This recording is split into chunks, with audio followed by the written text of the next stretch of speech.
Welcome to Soul City Church, everybody. Do me a favor. Turn to about 24 neighbors and say to them, God's got what you need. God's got what you need. And then maybe introduce yourself. And then you can go ahead and have a seat. As you're sitting down, if you wouldn't mind doing me a favor, if you see an empty seat somewhere next to you, please scooch in or scooch toward the walls. We want to make as much room in here for as many people as possible.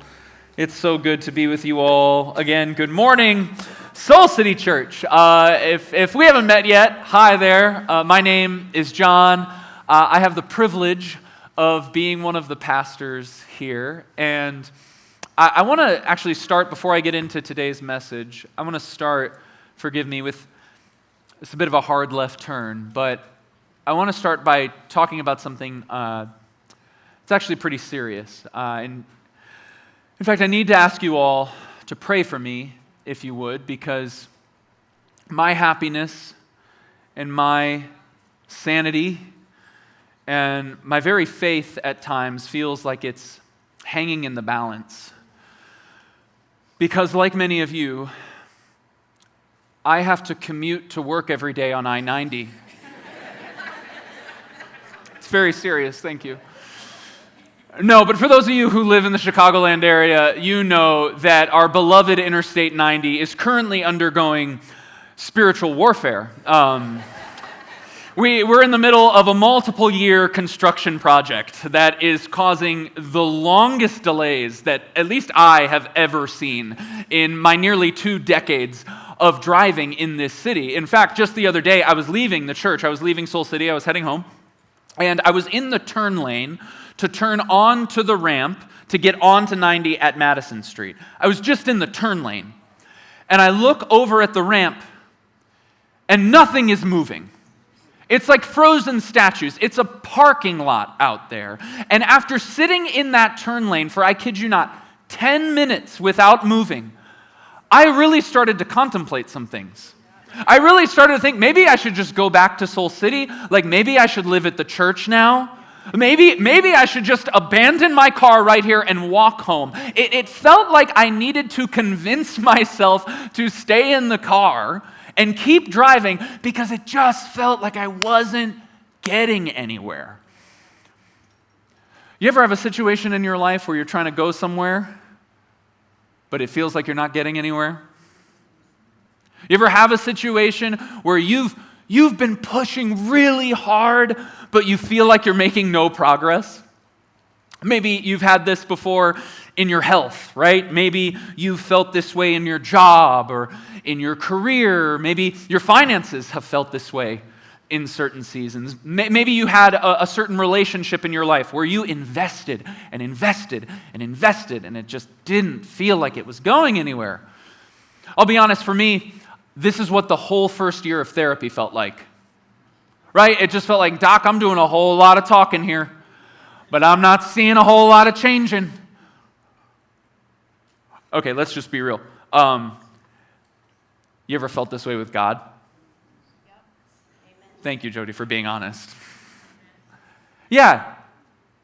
You ever felt like you were trying to get somewhere specifically with God, and it felt like you weren't getting anywhere? Like maybe there's an opportunity that you have been praying for,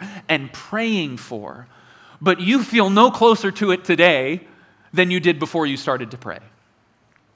Maybe there's a miracle, a breakthrough that you've been seeking God for over and over and over again, and what you have found is disappointment over and over and over again. Maybe you have been begging God to change something in your life, begging God to change something in your family, begging God to change something in our country, for God to show up, for God to transform, for God to help, for God to pour out power. But you sit here today, and despite all that you say, despite all that you pray, you still haven't seen God move, at least not in the way that you desire.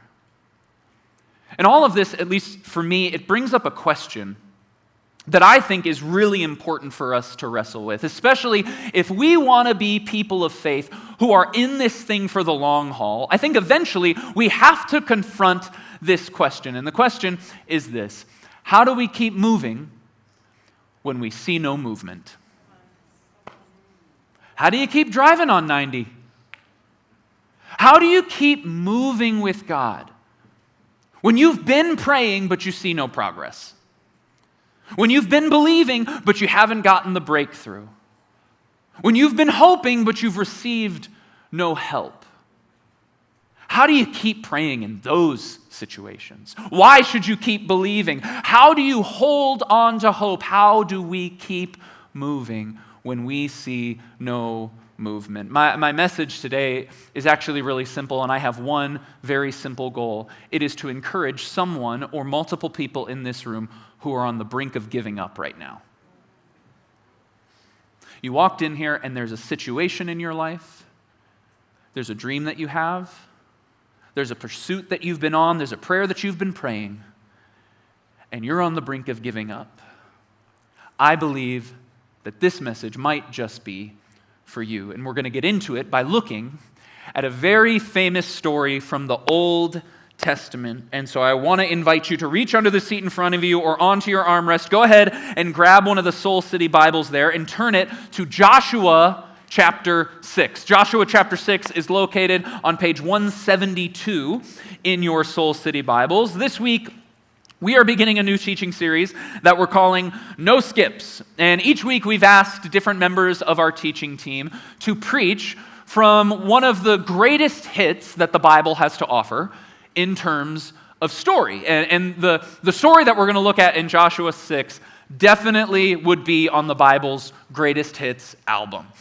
In Joshua chapter 6, if you're not familiar with it, this portion of the Bible takes place after the Israelites, or God's chosen people, after they've been freed from slavery in Egypt by Moses.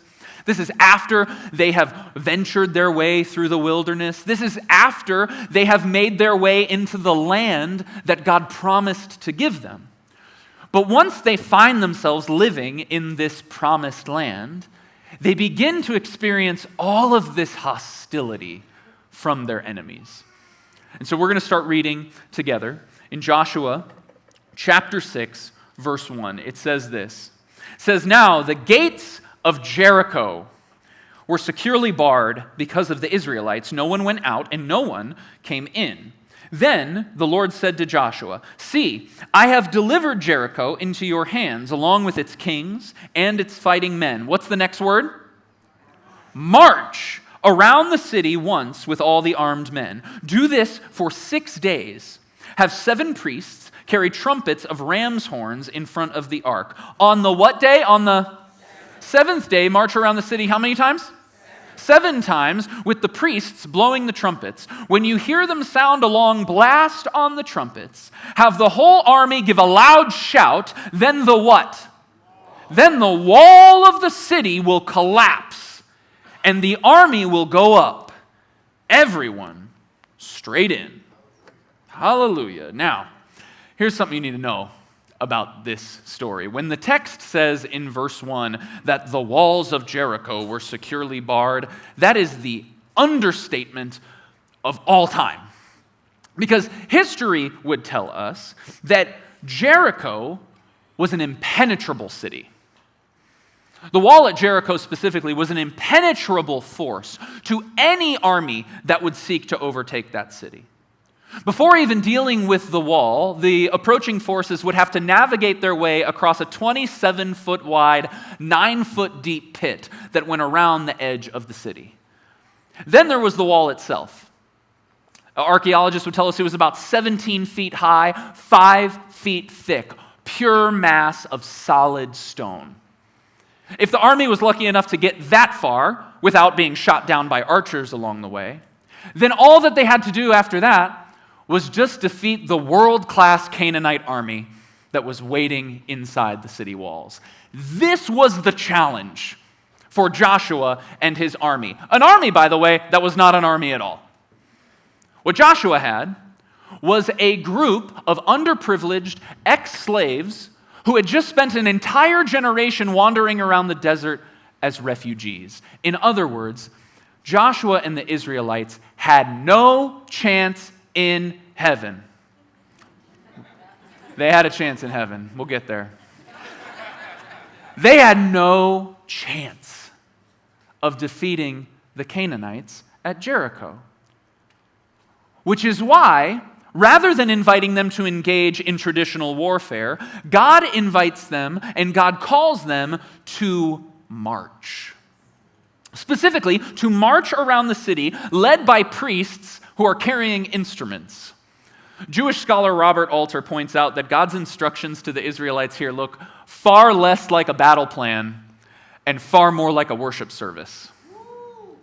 It looks far less like a battle plan and far more like a religious ceremony, because once again, they realized they had absolutely no possibility of beating them in battle, and so they had no choice but to settle their plan on relying on God, which is why the story continues to repeat the number 7 over and over again. Did you notice that? We have 7 priests carrying 7 trumpets, circling the city 7 times on the 7th day. For those of you who don't know, 7, the number 7 in the Bible, often represents completion.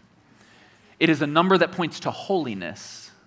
It is a number, in short, that points to God, the activity of God, the power of God, the presence of God. Once again, what these authors are trying to do, they're trying to make it very, very clear that the victory at Jericho was not one that happened by military might, but what we read about was a miracle moment. And listen, we love this story in the church, don't we?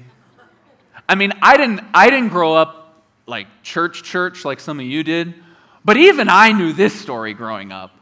I went to public school, and I was in choir like all the cool kids, and even in public school, we sang a song about this story. Joshua fought the battle of Jericho, Jericho, Jericho. Joshua fought the battle of Jericho, and the walls.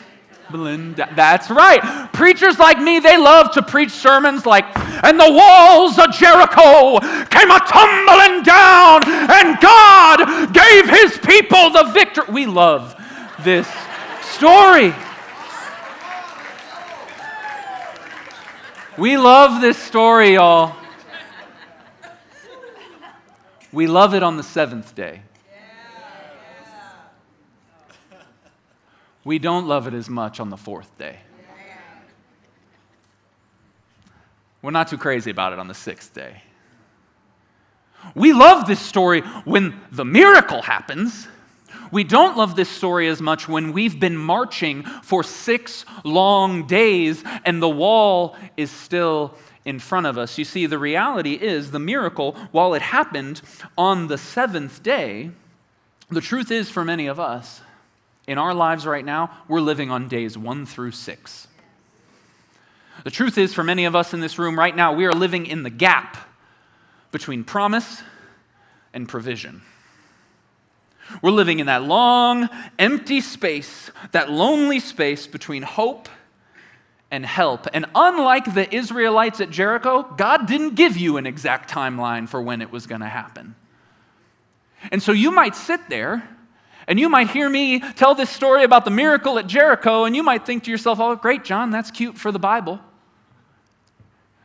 But I feel like I've been living on days 1 through 6 for years. John, I've been praying about this struggle in my life for longer than you can imagine. I've been trying to work on this relationship. I've been searching to find this relationship in my life for years. I've been praying for it. I've been trying to make things happen in my life, and I believe that God promised it, but it's been so long now, I'm starting to doubt whether God will actually deliver it. And if that's where you find yourself today, then I just want to point out something in this story that I think we often take for granted because it feels so obvious, but it's really important for us to remember. So when the Israelites came into conflict with the Canaanites at Jericho, I just want you to notice, God didn't say to them, go and penetrate the impenetrable wall. Go defeat the undefeatable army. In other words, God didn't say to his people, go perform a miracle. But instead, what did God do? God gave them an instruction. It was just one word. God said to march. Here is what I think we have to remember. Especially in those moments when we're holding out for a miracle, especially in those difficult seasons of faith where we're trying to move towards something and we see no movement, what we have to remember is this: the miracle is God's job, and the marching is your job. I think we have to keep things in perspective. First, we have to start by humbling ourselves and realizing that the miracle, the breakthrough, that is God's job. That is something only God can do. Otherwise, we wouldn't call it a miracle, we'd call it a to-do list item. But at the same time, we have to wake up and we have to realize that more often than not, God is going to invite you to play a part in the miracle through a little thing that we call obedience. And obedience, that is something that only you can do. The miracle, that's God's job, but only you can march. The breakthrough, that's God's job, but only you can have that conversation. The miracle is God's job, only you can apply for the job. The miracle's God's job, the marching is yours. If you don't believe me, this is just consistently how God works. Especially when it comes to miracles. A few books before this in the book of Exodus, we have the miracle of the parting of the Red Sea, another one we love to preach on. But if you notice, when God parted the Red Sea, God didn't say to Moses in that moment, lift the Red Sea and make it part, Moses. God's instructions to Moses were actually this: Moses, just raise your staff over the sea. In the Gospel of John, Jesus performs his first miracle at a wedding by turning water into wine. But Jesus didn't do that miracle by saying to the servants at the wedding, go turn water into wine. Because that's something only Jesus can do.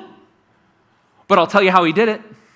He did it by saying to those servants, go fill those jars with water.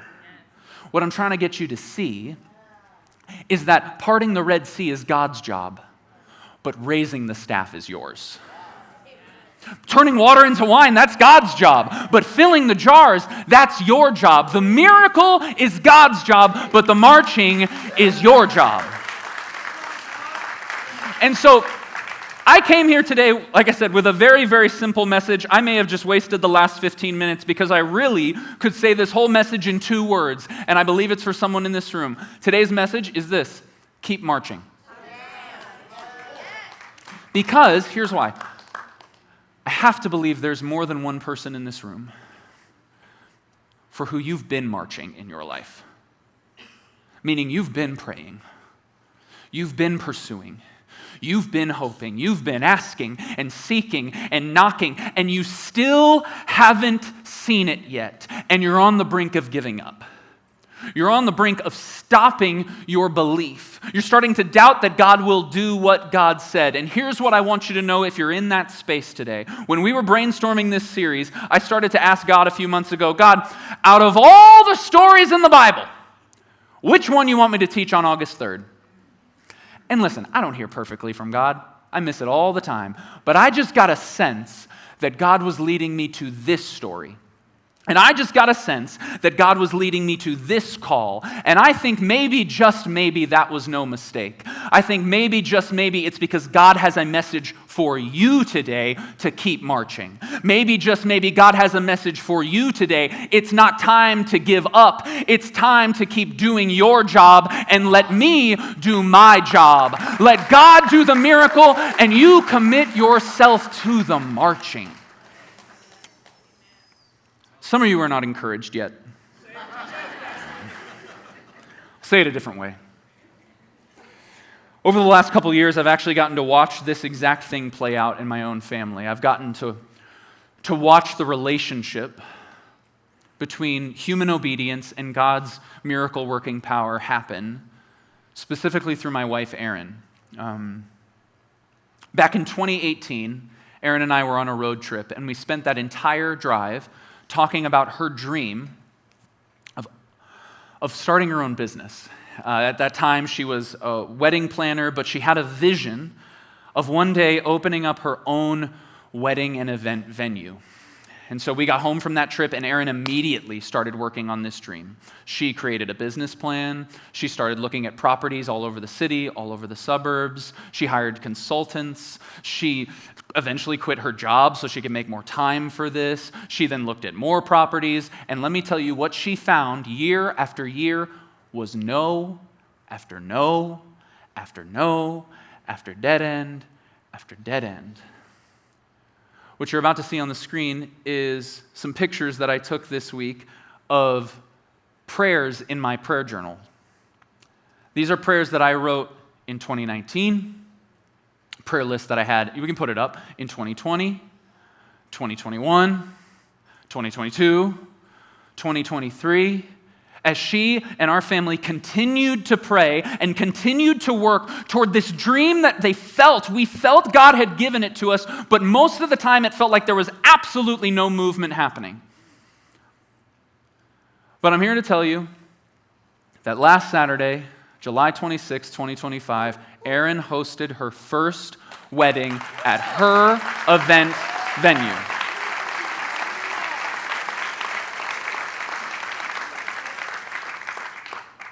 And listen, this is not an advertisement. This is just a proud husband moment.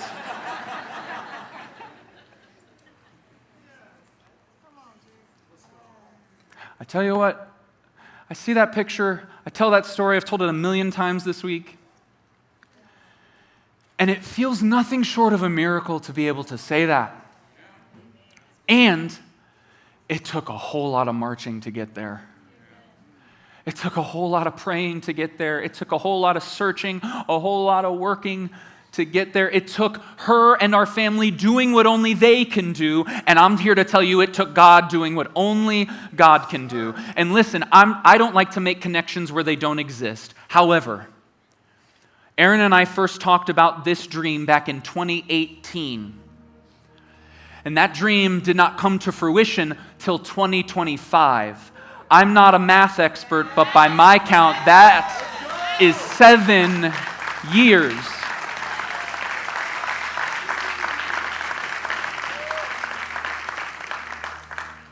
But imagine if she'd stopped working in the 6th year. Imagine if the Israelites had stopped marching on the 6th day. Imagine if you stopped praying one prayer short of what you're looking for. Imagine if you stopped working one day short. Imagine if you stopped pursuing 1 week short. Imagine if you stopped one doctor's visit short, one phone call short, one job interview short. Soul City, keep marching. Now, one little caveat here. I don't want y'all to leave here and be like, Pastor Jon gave me permission to go and pursue my own agenda, to go and just run after my own little selfish thing that I've wanted to do. That's not what this is about. What this is about is us being obedient to God by relentlessly pursuing a God vision, a God dream, by relentlessly pursuing God's plan in our lives. Because here, I think, is actually the best part. Did you notice the first thing that God said to the Israelites in the story? It was actually before God told them to march. The very first thing that God said was this, actually. God says, see, I have delivered. Now, I'm not a grammar expert, but have delivered, last time I checked, is a phrase in the past tense. You see, God exists outside of time. We experience God in time, but God actually exists outside of time, which means to me that if the miracle is truly God's will, then not only can we believe that God will do it, but because God is outside of time, if the miracle is God's will, we can have assurance that God has already done it. And so I'm here to tell you, if what you're praying for, if what you're hoping for, if what you're believing God for is in God's will, then you can know today, be encouraged, Soul City, the miracle already happened, you're just marching into it. And I have to believe that there is somebody here today, there's someone at Soul City Church who's going to march into a miracle this week. You're going to march into provision this week. You're going to march into an only God story this week. It's going to happen for somebody. But here's the thing. Listen, this is important. For a lot of you, it won't. Not this week. Because you're still on day 5. Because you're still on day 2. And so whether it's coming this week and the walls are going to fall in your life this week, or you're on day 1 and you don't even realize it, just keep marching. Here's my invitation. Here's my challenge to you. It's 2 parts, really simple. Hopefully you can take this with you. Number 1, keep doing what only you can do. In other words, keep following God's marching orders in your life. Keep praying that prayer. Keep pursuing that dream. Keep trying those things that everyone else seems to think are crazy, but you have an assurance that you've been called by God to do that thing. So it doesn't matter how everyone else does it. It doesn't matter what everyone else says about it, because God called me to it, so I believe God's going to bring me to it. And the second is, as you do that, would you keep believing God for what only God can do? Would you believe that God will do what God said God will do? Will you believe that if God said it, then no word from God will ever return void, but that miracle is God's job. The marching is yours. Soul City, would you stand to your feet if you're able in this room? Because I want to pray right now. God,